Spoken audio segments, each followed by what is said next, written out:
like to acknowledge, first of all, that we are on Ohlone land, and I would like to pay respects to the ancestors and spirit of this land, spirit of the ancestors of the land that we're on. And I'm very grateful that we have permission to be here. I am from Pampanga. I am Kapampangan. Anybody here, Kapampangan? Yay! And my people are called the people from the river. And Pampanga was the capital of the Spanish colonial government. And so because it was by the river and because the environment, the ecology was so lush and fertile, it was actually the resort of royalty in Southeast Asia. So the Spanish and the other monarchies and royalties from Southeast Asia would come to Pampanga, and that would be their resort to take their vacations at. And that's how we became famous as cooks. We were cooking for all these people.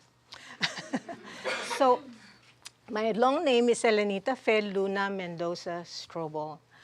On my mother's side, I am the great-great-granddaughter of General Antonio Luna. Those of you that have...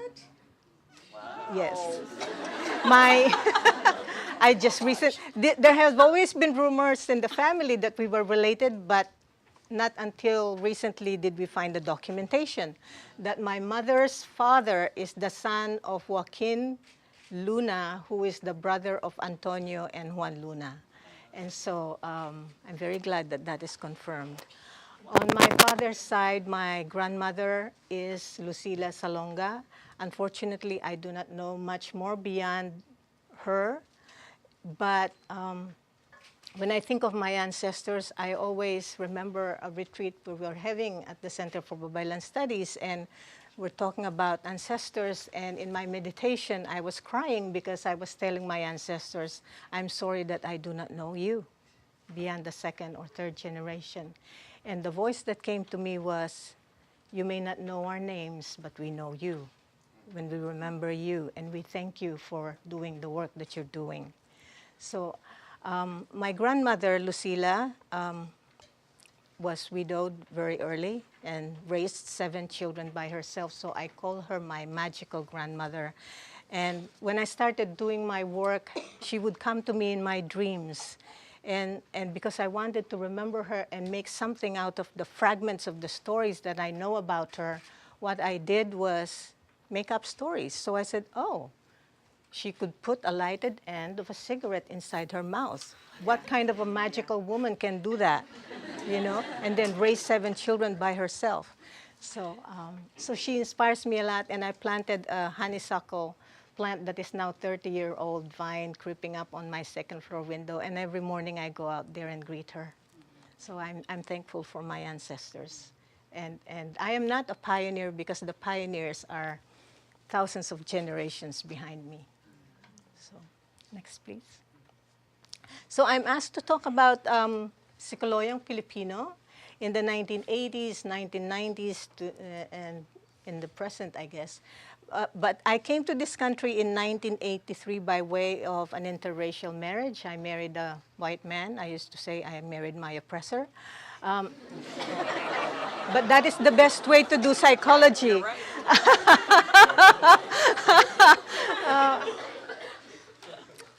And I was going to be a psychologist or a counselor, really.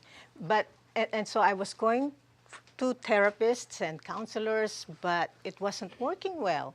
You know, because I would go into a therapy session, I have to introduce my culture, I have to introduce my history, because they wouldn't know anything about the Philippines. They wouldn't know anything about American history and Filipino American history. So I gave up, and I said, instead of paying these therapy sessions, you know, $100 an hour, and it's one way, I don't like one way. I like, you know, to get to know, that's kapwa. I want to get to know my therapist.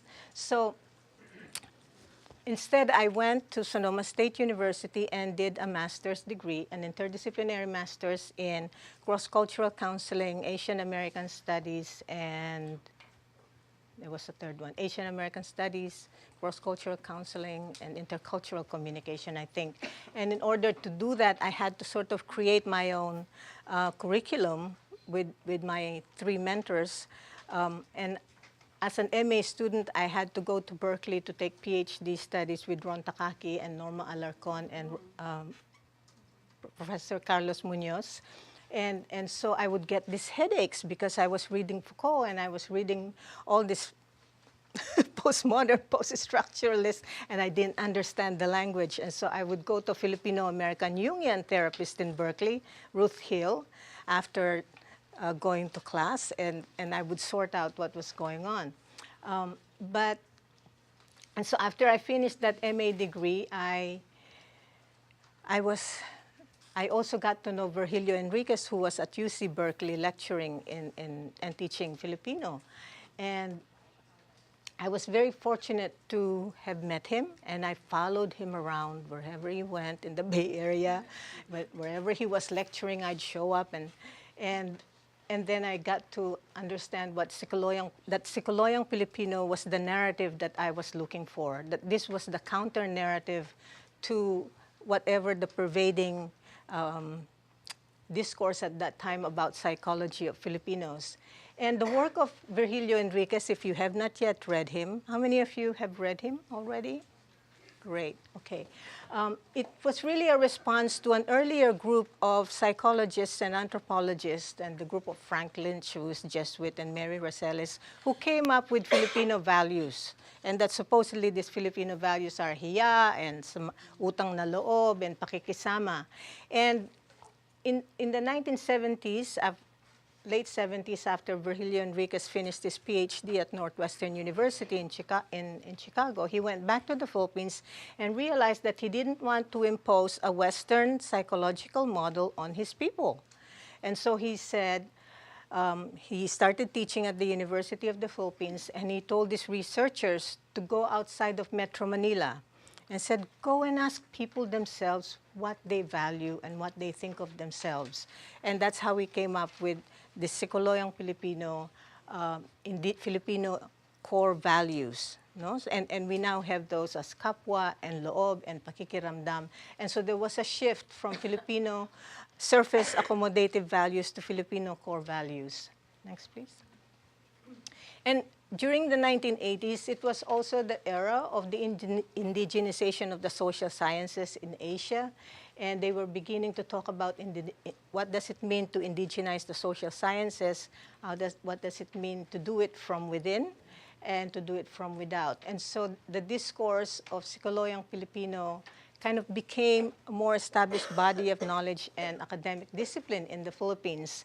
And Rogelia Pepua and Beth Marcelino are two of Virgilio Enriquez's mentees that went on to develop and write about Sikoloyang Filipino methodology and all of those research findings. They established the Filipino Psychology Research and Training House. So go ahead. Next, please. I'm just putting this here because you can find this online on the history of Sikoloyang Filipino, because of course we don't have time to talk about that here. Next, please. So Catherine de Guia, who is the wife of Kidlat Tahimik, you should see his films if you haven't yet. Catherine de Guia is German, and she is the first person to get a PhD in Filipino indigenous psychology or Sikoloyang Filipino. And Virgilio Enriquez had to fight for her to do this work because the rest of the department at the University of the Philippines didn't want to deal with her because she was not Filipino. She's German, but she has lived in the Philippines and has been married to Kidlat for more than 30 years. And so, she's an artist, and so her methodology and the way she would do things were kind of unconventional. It was very controversial, but Virgilio Enriquez defended her until she was able to then graduate, and in 2005 was able to publish her dissertation as Kapwa, the Self and the Other. How many of you have this book? You should have this book, yeah. And Violeta Bautista, or Professor Bolet Bautista, also did her PhD in psychology somewhere in Virginia. And lately, she has developed the concept of ginhawa as part of the discourse on Psikoloyang Pilipino. But I haven't seen any published work on this yet. I've seen her present at Kapwa conferences, so you might want to look her up. Next, please.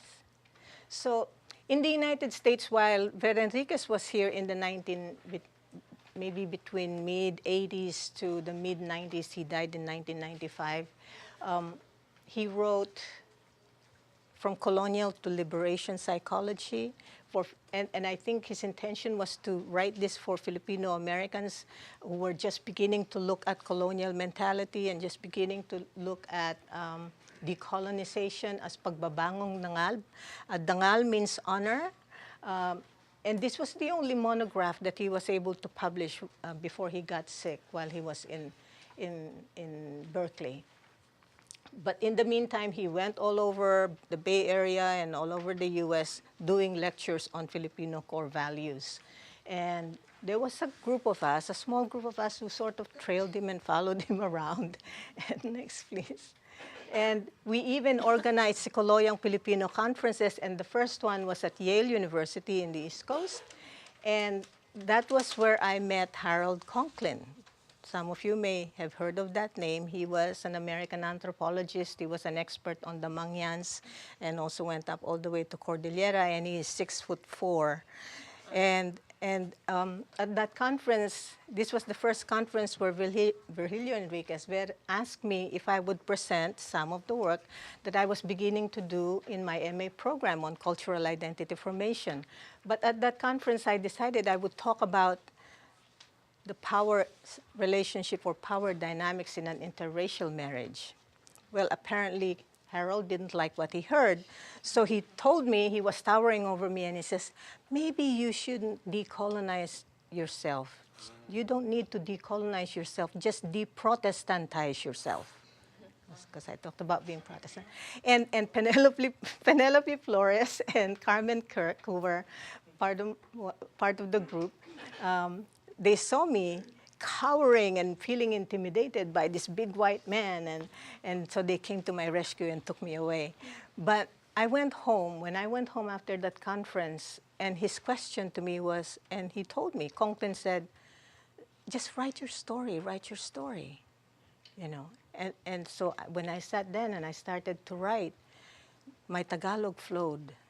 And the first time that I was writing in Tagalog, and those of you that have seen the Yellow Book, there was this long paragraph there on ang Pilipino ay yung nararamdaman sa kaibuturan ng puso at hindi na ipapahayag sa pamamagitan ng salita kundi sa damdamin. That being Filipino is something that's difficult to articulate because the name was given to us. We didn't choose that name. That's not who we are. And our sense of being Filipino is best expressed in just being. Not so much in writing, not so much in saying it, but in being. Yeah. So the conference at Yale was followed up by a conference at the University of San Francisco, and Cal State Hayward at the time was still called Hayward, and now East Bay, and then the San Francisco State University. We formed an association of Filipino psychology, I think. And we even came up with a journal, but we could only do one issue. After that, there was no more issue. Because, you know, Vera Enriquez died. He died in the midst of all of this. And we kind of fell apart after he died. But while he was alive for maybe 5 years, we would have these kapihans and we would move it around the Bay Area. Most of it happened at my house. And every time there was a visiting scholar from the Philippines, we would gather and we would have this kapihan or coffee talk, coffee clutches. So we had Juan Francisco, who was, I think, the only Indologist at the University of the Philippines at that time. And Jaime Veneracion, who is a historian, Melba Magay, an indigenous theologian, and V.M. Gonzalez, of course, our national artist for literature, and many others. And we would hold these kapihans. And sometimes and I also would convene a kapihan because I was at that time writing my dissertation and doing research and consulting my peers. So next, please. In the meantime, Zio Salazar in the Philippines was also honing his own discourse, this the indigenization from within, and he was developing the Pangtayo and Pangkami Pananaw. And somebody's, ask her what those are. She's nodding. So this orientation of that the discourse we should be developing should be for us, about us, and by us, and not as a response to the outsider, and not as a response from to the people that have defined us before. So in the meantime, I think one of the first cultural exchange groups was organized by Beth Marcelino, Tony De Castro, Dan Gonzalez, Dan Begonias from San Francisco State, and the first batch of Fil-Am students went to the Philippines. And this was the discussions they were having. Oh my gosh, it's 2 minutes left. And said, are Filipinos in America still Filipinos? Are they Americans? So that was huge. But at least they have shifted. Okay, next, I'm going to rush through this very fast.